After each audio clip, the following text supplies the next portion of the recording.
Hello and welcome. In this video we're going to be looking at some tips and just some tricks and things to think about when you're approaching your HSC belonging exam, and particularly the creative writing section. Now basically writing a story for exam is one of the harder things you can do, and it's because of basically the pressure and the stress of it all, and especially because your English exam is likely to be the first, then it is one of the harder ones to do, and certainly in terms of basically getting that nervous energy out of the way is not really great for creative writing and creativity. And so to do a belonging story well is quite difficult. So there is a bit of preparation involved, but also there's a bit about sort of making sure that what you're doing on the day is essentially unique, because you don't want to be reusing ideas or trying to find ideas that you've come up with previously, because you often find that when you do that, your work won't be cohesive, it won't go together that well, and ultimately won't be of very strong quality. So it's about basically handling that pressure and stress, but also being creative at the same time, and it's something that's quite difficult. So we've got a few tips in this lesson about that. And basically to avoid that situation like that little boy's going through at the moment, where he's screaming his lungs out, and hopefully that's not going to be happening to you. There are some strategies which can be quite useful for this, and we'll go through some of those, and basically through some of the planning techniques, and basically the sorts of things that you can do to help really relax when you're writing creatively, and also to bring out the best of your ideas and your meaning when you're writing a response or a belonging paper. Okay, first of all, your exam question will use a stimulus, and your writing will be based on either a picture, a text, a quote, or something along those lines. Now, the thing about using a stimulus means that it will be a unique response every year. You can't just write a very broad story about belonging, because it won't work. And if you write something that's completely unrelated to the picture, text, or quote, you will get completely marked down. You'll be lucky to pass. And that's if you do a really, really good one. So really avoid pre-writing it, and certainly make sure that you use the stimulus effectively. Now, basically by using it effectively, you're using it in a sense where you're actually providing some sort of metaphorical or abstract value to whatever your stimulus is. And to do so in a way that basically the meaning of your belonging which you represent for your story comes across quite strongly, as opposed to if your stimulus is a cow and immediately you just have lots of cows running around. Not a very strong use of the image. Where if you say something along the lines of the cow is part of the herd, and the cow has different things which help it to belong with it, part of the group, whether it's colours or whether it's the fact that it needs to be milked or whatever it is, you're coming up with something at least a little bit deeper than they just sit and eat grass and all the rest. Your concept needs to focus on using your stimulus effectively and creatively, as I mentioned before, that you're basically making full use of it, and for it to really stand out as being something quite strong, quite dynamic. So think about it a bit carefully. And finally, it is a unique answer.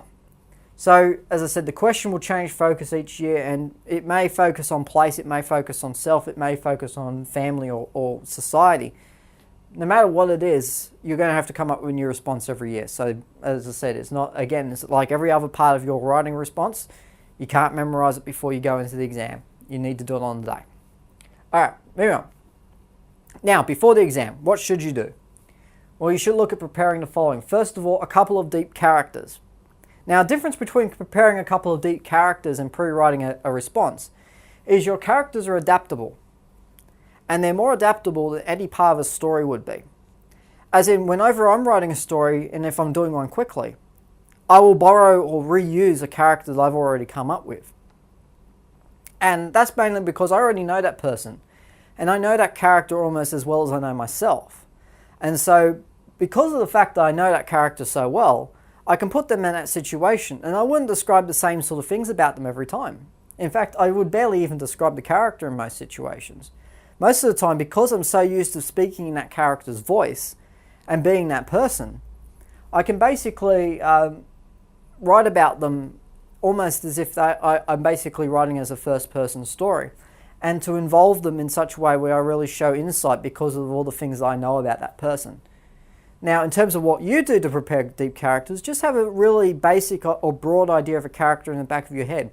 Use people from your own life and your own family. Use composites of them. put them all together and have something that's ready for you to go with. So a couple of deep characters, and as I said, having those things ready in advance where you know lots of little things about them, certainly save you a lot of work when it comes to writing for it. But also, it really helps when you're actually trying to represent belonging, and certainly when you're representing theme as well. And basically, deep characters are essential for having strong themes in your story, because they'll really explore the nuances and they'll really explore the various depths that your ideas can basically provide, or provoke for that matter. So to have some deep characters is a really important step to being able to do that. The second thing you need to have is a deep understanding of belonging as well. Now, basically, just sort of reflect on it, meditate on it a little bit, and actually think about really what it means to belong, and think about what it means for you or for anyone else to belong. Think about it from a number of different points of view. And if you're thinking about someone else, someone you've seen, someone you've met, and you think about their idea of belonging and how it may be different from yours, you start to get a bit of an insight into it, and essentially how you can think about belonging in other ways. You need to have a planning process, as in you need to have a set of steps or strategies which you can use when you're writing a narrative. And I'll explain. So essentially you need to be able to think about how you're going to, at the beginning of your writing your response, plan it very quickly. Now, every narrative needs a plan, even if it's a very basic 30-second one. And it will really help give your writing some direction, and it will really help you point to a much deeper conclusion. So you don't need to plan your story in advance, but you need to have a planning process in mind, so you know that the second you've got the question, you know immediately what to do.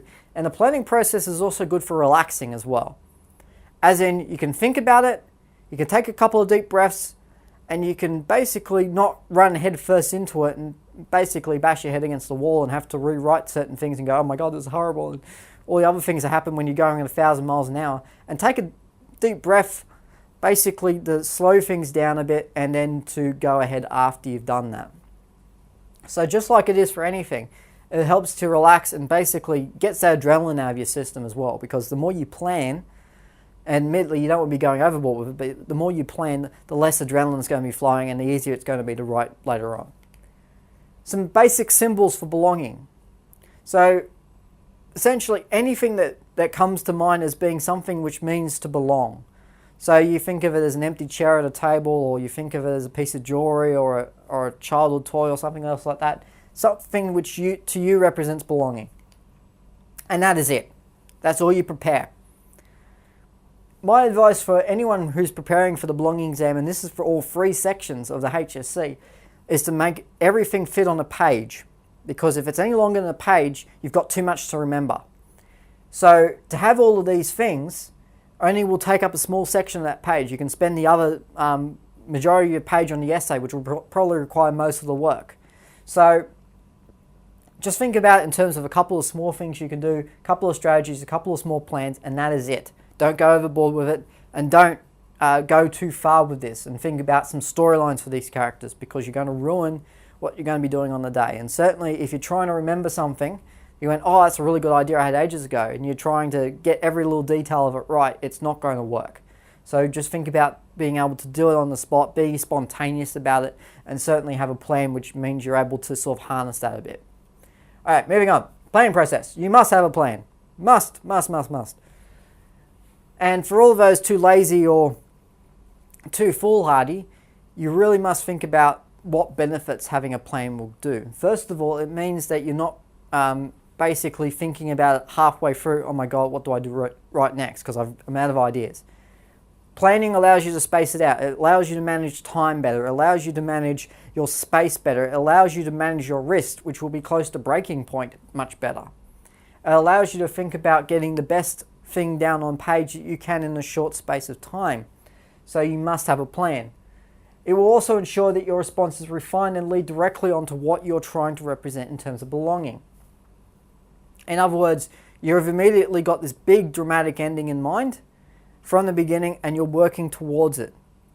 You're not sort of going through halfway through and then thinking, oh God, how do I finish this thing? Ooh. When you've already got it in mind, you're already working towards it. It's even better. It should only take a few minutes to plan, no more than. when I do planning for something like this, it only take about 30 seconds. I have an endpoint in mind, I set a couple of goals, and then that's it. Easy, done. And that, as I said, takes a few seconds. Maximum a few minutes. Save yourself some time to write the thing. Don't spend forever planning it and going through all the small details. You don't have to. You can just take a few minutes to do it.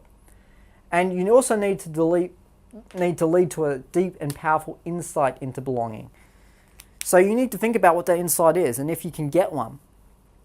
And this is what the planning process is good for, because even if you can't get one straight away and you're a bit worried about it, you can basically think about it as you're writing it and then insert it into the plan somewhere.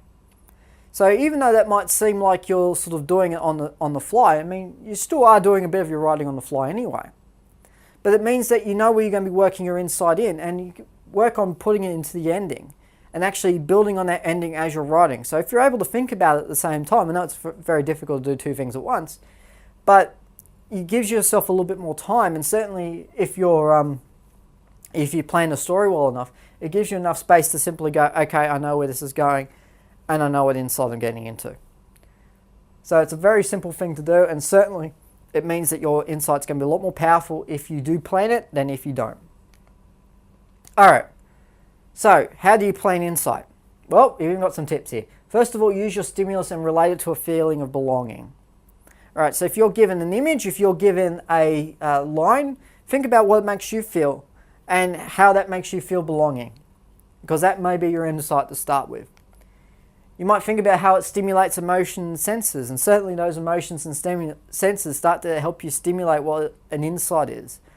And certainly belonging may not necessarily be something to do with people, but to do with the world, being able to look at the world through a sensory or a narrative eye. All those things. Think about whether it could be a metaphor or be represented metaphorically at all. And certainly with a lot of the stimulus you're given, it's a very simple metaphor which you can use almost straight off the bat. And you can pretty much go straight with it as being your key metaphor without even having to think of one. So even better. And finally, apply what you think makes you belong. So use your own personal experience wherever you can. Use personal details, because those personal details will often get you to insights. And even indirectly, because some of the things that you might say about belonging could be an insight into it, which is unusual, which is unique to yourself, and it's going to be something that your marker probably wouldn't have seen before, especially if it's something that's quite unique to you in the way that you look at the world. And you must have something that makes you unique. So don't think, oh, I'm fairly similar to other people. Think about, okay, well, even if you are similar to a lot of people, everyone is, think about what makes you unique and play that into your idea of what belonging is. All right, some examples. If we're looking at a mirror as an example of belonging. All right, a mirror, well, we could say it represents self-acceptance, because depending on how you look at yourself in the mirror, it depends on how much you feel like you're accepting yourself. I mean, mirrors for most people are about not accepting themselves and thinking that, oh my God, I'm too fat, I'm too ugly, I'm too beautiful, whatever it may be, I'm too short, I'm too tall. It's about how you accept yourself. And again, it's a difficult image to play with. Where are we going to get insight from? Okay, let's keep going. Stimulates feeling of insecurity, flaws, beauty. Okay, so there are a number of different things. It makes me feel all those things when I look at a mirror. And so when you're thinking about those things, you start to really get into the mind of someone who's looking at themselves in the mirror. You think about metaphor for others who see you, as in when you look at yourself in the mirror, you're worried about how other people in the world see you. Because what the mirror sees is what other people are going to see. And if you look ugly or stupid or whatever you think you look, which, by the way, you don't, basically that's what this metaphor does, is it makes you to really think about how other people see you. And they basically almost take on that form. And it makes, eventually, if you think really closely about it, it means you can choose to care or not. You can't leave your skin no matter what happens. And this basically is your insight right here. So we've gone from a simple feeling of self-acceptance to basically I can choose whether or not I belong or I don't belong. It doesn't really matter because I can't change it. I can't change how I look. I can't change who I am. I can perhaps diet, but even then, it's not going to change me as a person. And that's what it means to belong to myself. It means that no matter what happens, I'm comfortable in my skin. Yes, it is a bit of a cliche, but depending on how you explore it and how metaphorically and how lyrically you represent it, and you can do this quite lyrically, then it doesn't have to be such an obvious connection. But it's an insight which basically connects those two things together and certainly gets to something which is a little bit deeper than simply saying that you can belong to your reflection or not. Okay, so in other words, you need to have a plan, you need to be prepared, and you need to look for insight wherever you can. Those are the simplest steps that you need to do, and it's the best way to prepare for the belonging exam. So until next time, I'll see you later.